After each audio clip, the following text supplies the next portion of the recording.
Veterans Affairs and Chairman of ZANU-PF, Honorable O.C.Z. Mchinguri Kashiri.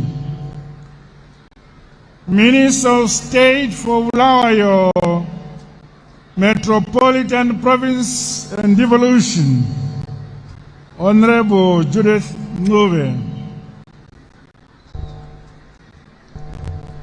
Members of the Politburo and Central Committee of the ruling party, the Speaker of the National Assembly, Honorable Advocate J.F. Mudenda,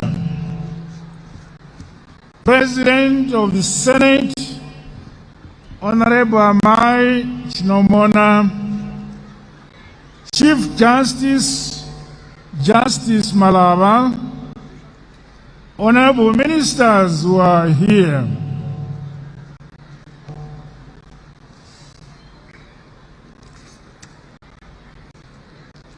the Chief Secretary to the President and Cabinet, Dr. Mishek Svanda, Chairperson of the Public Service Commission, Dr. Vincent Ungwe, His Worship the Mayor of Bulawayo, Councillor S. Nguni, Izinduna Zetu, Mazimambedu, our traditional leaders who are here. May I also recognize all leaders of political parties in our country who have graced this ceremony. I recognize you. Your Excellencies, members of the Diplomatic Corps, service chiefs, veterans of the liberation struggle, ladies and gentlemen, comrades and friends, fellow countrymen and women, I am delighted to address you all as we celebrate the 42nd anniversary of our country's independence under the theme and accord, Zimbabwe at 42, leaving no one and no place behind, end of quote. This year's celebrations are historic and exemplary in that they are the first in which the main commemorations are being held outside the capital city of Harare.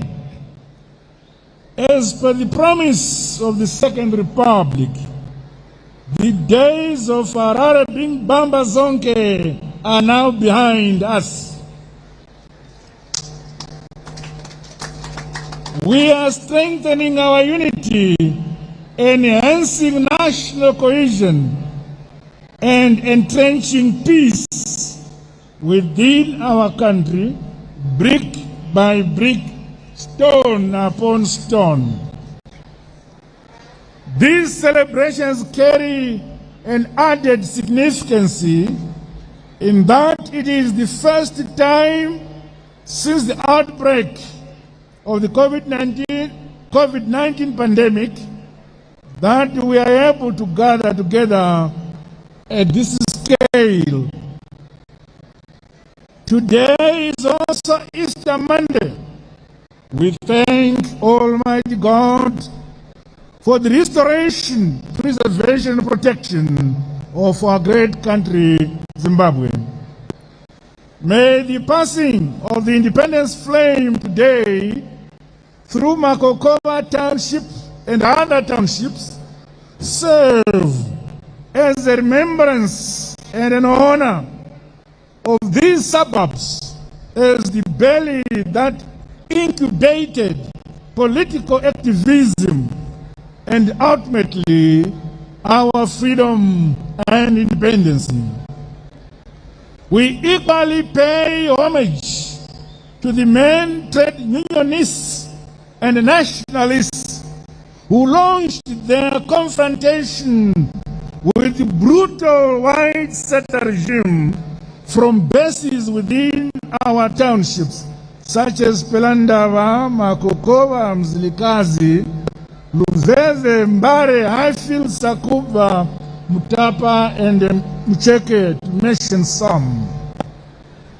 The nation is emboldened by their bravery and selfless sacrifices, and we promise never to forget the rich liberation heritage they left for us.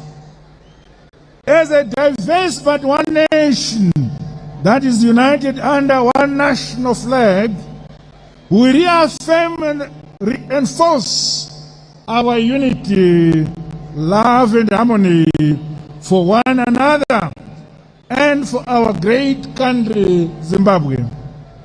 We refuse to be divided. The cause that bind us are much stronger than any differences which we may ever encounter. In unity, Zimbabwe is rising. No one and no place shall be left behind as we march forward towards our vision of a prosperous and empowered upper middle income country by 2030. My fellow Zimbabweans, in the midst of great adversity and difficulties, such as the illegal economic sanctions, our country has a lot to be proud of, which was realized over the past 42 years. Equally, invaluable lessons have been learned, which will make our nation and our actions more targeted for coordinated and balanced development. Production, productivity, hard, honest work, innovation, and entrepreneurial culture are the cornerstones of all our individual and collective national effort. Hence, realistic and responsive approaches will continue to mold the implementation of our policies, projects, and programs, informed by the development mantra ilizwe liyakwa nabanikazi nyika inovakwa nevene vayo.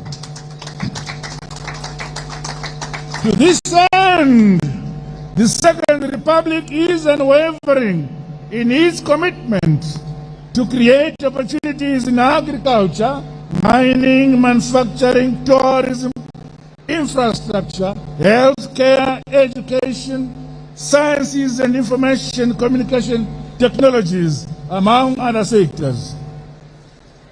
This is what was fought for by the many heroes and heroines of our great country. As Zimbabweans, both at home and abroad, you have a sacred obligation and responsibility to find your niche and help build our motherland, riding on the abundant business and investment prospects in our economy.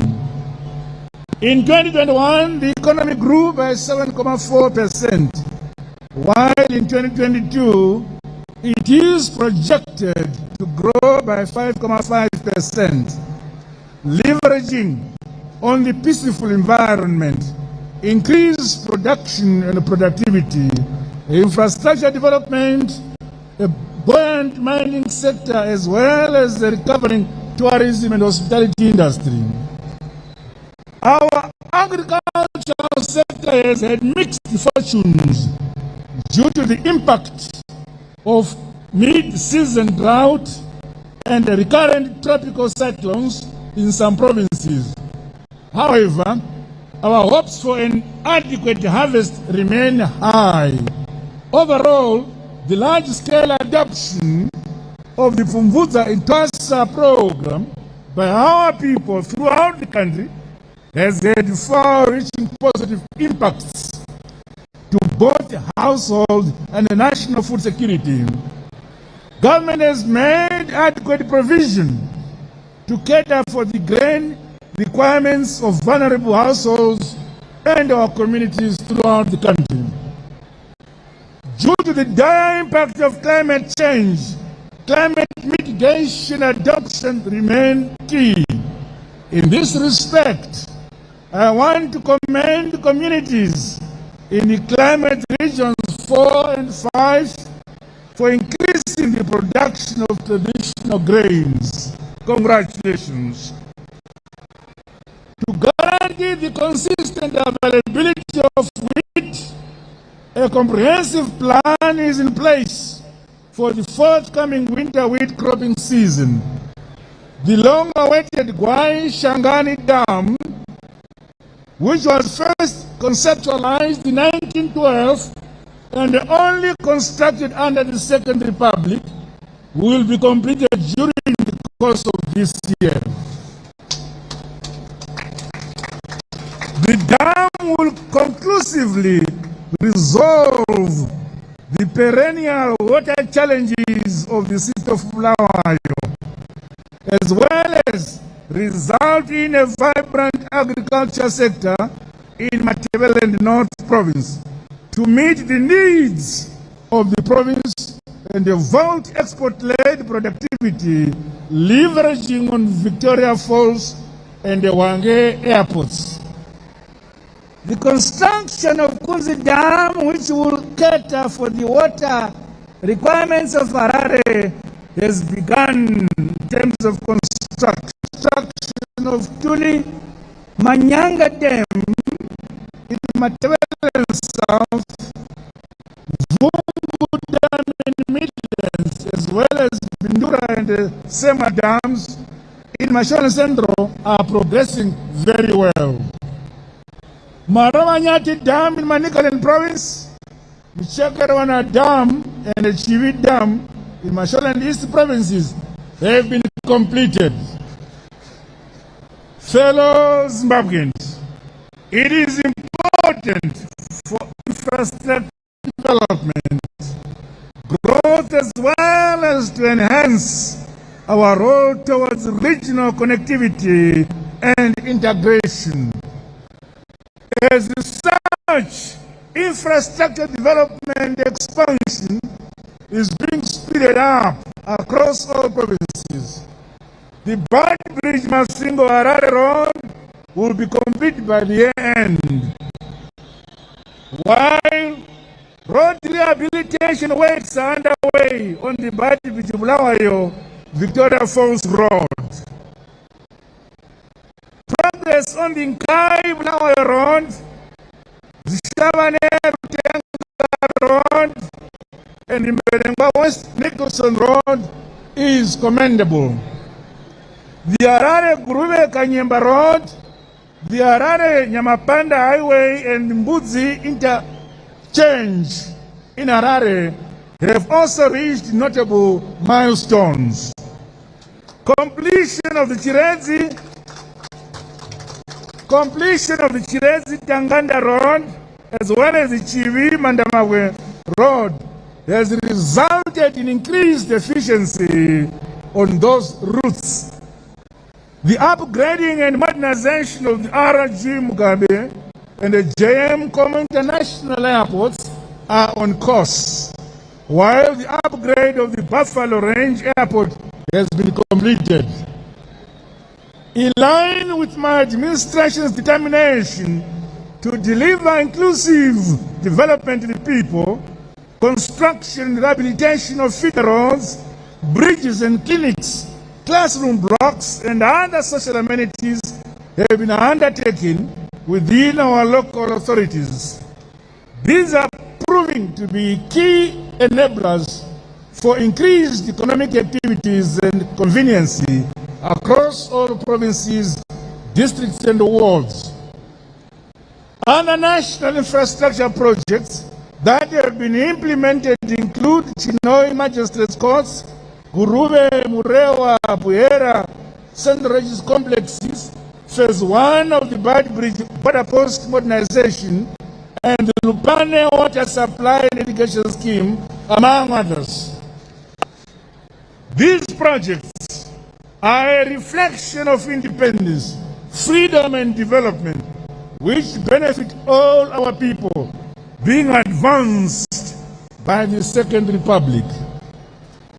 The provision of reliable and affordable energy and power is pivotal to performance across all sectors.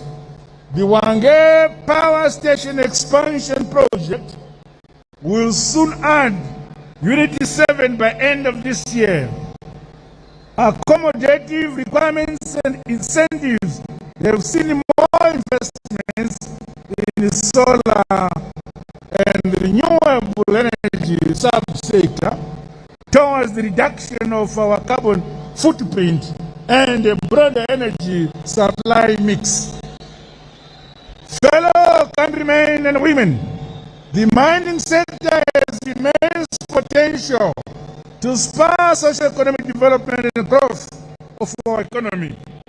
Due to the responsive strategies, we are on course to achieve the target of United States dollars 12 billion mining industry by 2023. It is also pleasing to note that artisanal, small-scale, medium-scale gold miners gold deliveries to Fidelity Printers in the year. Our country assumed the vice chairmanship of both the Kimberley Process Certification Scheme and the African Diamond Producers Association, subsequently becoming chair in 2023. These portfolios will be leveraged to achieve maximum value towards the sustain and the growth of industry and commerce. Capacity utilization in the manufacturing sector has increased beyond 65%, resulting in locally produced basic consumer goods constituting about 70% of the products on our shelves. The development of rural industrialization is being prioritized, leveraging on the various unique resources within our communities. Meanwhile, total exports are projected to grow by another 10% this year, following the penetration of the export market by more of our businesses, including those at the grassroots level. With regards to tourism and hospitality, the increased number of airlines from 3 at onset of the Second Republic to the current 17 airlines is a testimony of the growth trajectory of the sector, as well as the undeniable success of our engagement and re-engagement efforts. The increased tourism investments of over 142 million in 2021 and the anticipated rebound of the sector this year will have positive spill-offs to other subsectors of the economy, including the arts, culture, and creative industries. However, tourism players are encouraged to make our tourism products affordable for locals under the Zimbabwe Tourism Promotion Campaign. My fellow countrymen and women, following almost 2 years of unprecedented COVID-19 disruptions, it is pleasing that the education sector has returned to normalcy. Plans are underway to ensure both the quantitative and the qualitative improvement of our education institutions. Given that the level of development of a nation is dependent on the teaching and adoption of science, technology, and innovation, resources will continue to be channeled towards expanding the availability of the teaching of science and the related infrastructure throughout our schools and institutions in the country. This will be complemented by the construction of government boarding schools in each district. Furthermore, the school's financing policy will see the equalization of opportunities for a higher quality of education for all learners throughout our country. A phased free primary education system will also be effected from 2023. In line with our Education 5.0 philosophy, institutions of higher learning are receiving the requisite support. This is propelling scientific technology-driven innovation and productivity towards the establishment of sustainable business enterprises for the emerging national economic realities of our needs. The right to life is sacred and guaranteed through a sound health delivery system. The national response strategy to the COVID-19 pandemic is but a small testament of the value my administration places on the life of each and every Zimbabwean. Hence, the delivery of universal health coverage remains a priority area for my government. In spite of the devastating impact of the illegal and unjustified economic sanctions on our health delivery system and other social services, we are not burying our heads in sand. We are certainly moving forward. Key milestones are being achieved, with Zimbabwe recording a reduction in maternal mortality. More health facilities are being constructed, rehabilitated, and modernized from the districts upwards to enhance accessibility and convenience to the general populace of our country. The resuscitation of the pharmaceutical sector through the development of various research and development initiatives at innovation hubs is being speeded up. I call upon our people to remain alert to the COVID-19 pandemic. In order to protect our children from the pandemic, parents and guardians are urged to facilitate the vaccination of children from the age of 12 and above. The Second Republic is determined to implement the necessary policies, projects, and programs to guarantee that Zimbabweans, no matter where they live, have access to safe and affordable housing and the basic social amenities. The endorsement and adoption of alternative building technologies by government will see the accelerated delivery of climate-resilient housing structures and institutions with a focus on densification and building upwards to preserve our finite land area. Work has also commenced to address the challenges around informal and irregular settlements throughout the country. Furthermore, government has instituted a revitalization program for rural settlements to bridge the gap between rural and urban life. Government stands committed to ensure that our public officers, including those in the health and education sectors, have conditions of service commensurate with their important role in driving the national development of our country. We also recognize the critical role played by organized workers as well as employer organizations through the tripartite negotiating forum. Government is equally aware of the plight of workers who were affected by staff reductions and retrenchments as a result of COVID-19 pandemic. We are therefore scaling up and strengthening modalities and legislative instruments to protect all workers, including those engaged in domestic service. As we modernize, industrialize, and develop our economy, no worker will be left behind. Fellow Zimbabweans and countrymen and women, we are walking the talk. Zimbabwe at 42 No one and no place is being left behind. Good governance and people-centered service delivery are non-negotiable.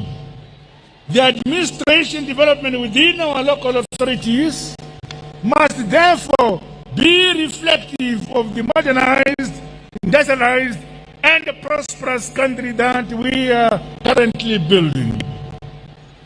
The 2022 national budget has set aside 42.5 billion Zimbabwe dollars for the devolution projects towards developing all our provinces, districts, and wards. At central government level, the Ministries of State for Provincial Affairs and Devolution have been refocused with emphasis on the implementation of provincial economic development programs and projects and plans.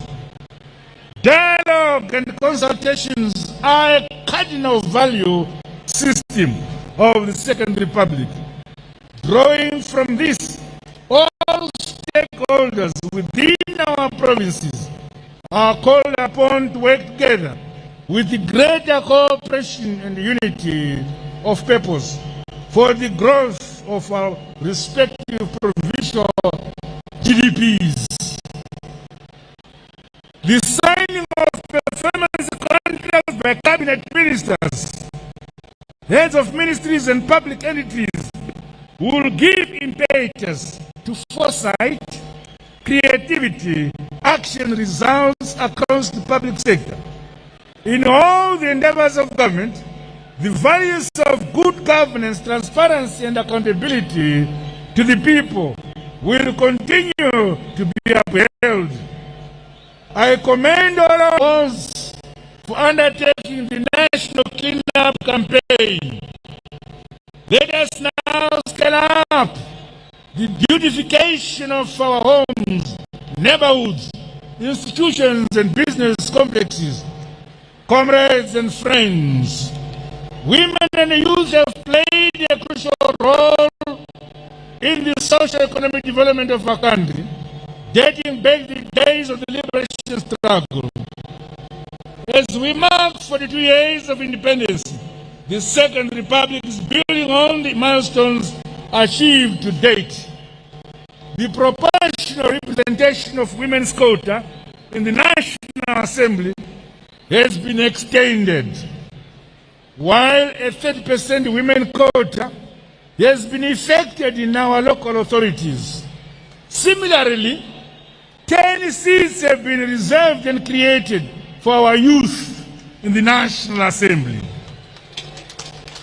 In line with our program on youth empowerment, young people in various districts throughout the country will benefit from the vocational training and the skills outreach program.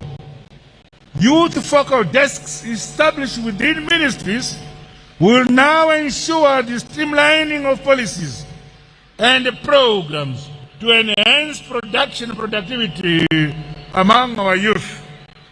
The cultural and creative industries constitute an important vehicle for socio-economic transformation, as well as social cohesion and nation building.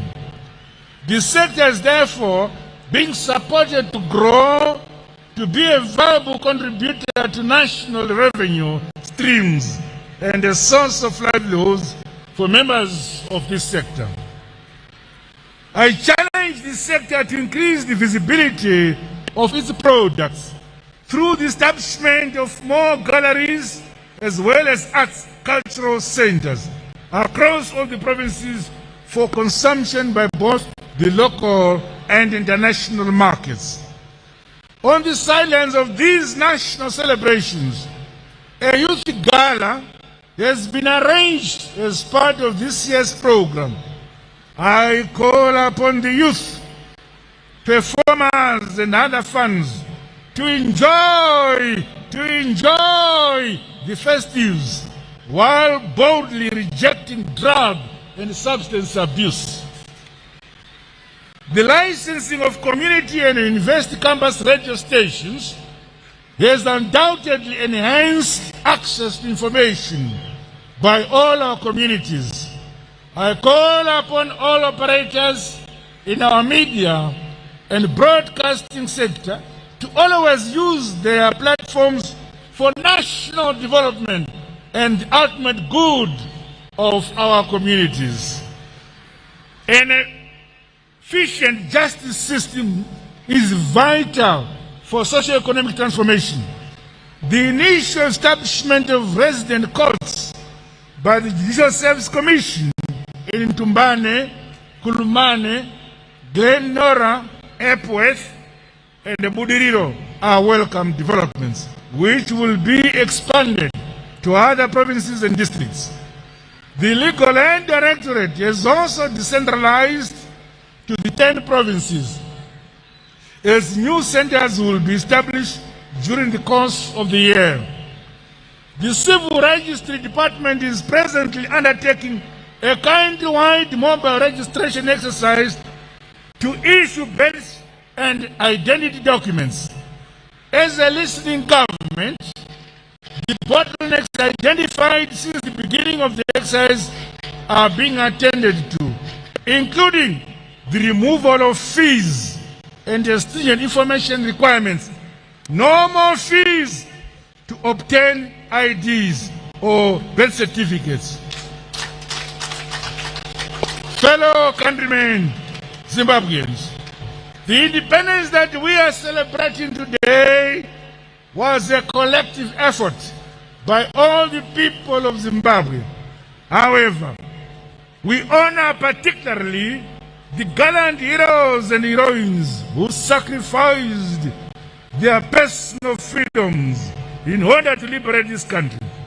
The welfare of surviving veterans of the liberation struggle is thus being continuously reviewed to accord them decent livelihoods.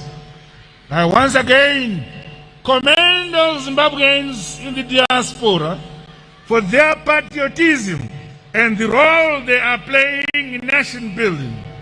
Like all other citizens, those in the diaspora are indeed welcome to participate and invest in all sectors of the economy as we build the Zimbabwe we all want. In the meantime, I urge our citizens in the diaspora to remain resolute in spite of the many challenging circumstances they may face in their host countries. As your president, rest assured that our arms as your fellow countrymen and women remain outstretched to welcome you back to our free, independent land of opportunities and sovereign home for all Zimbabweans. In conclusion, I challenge all Zimbabweans and the youth in particular to cherish, preserve and protect the independence and freedom we are enjoying and always advance our national interests. As we celebrate 42 years of our country's independence, let us never allow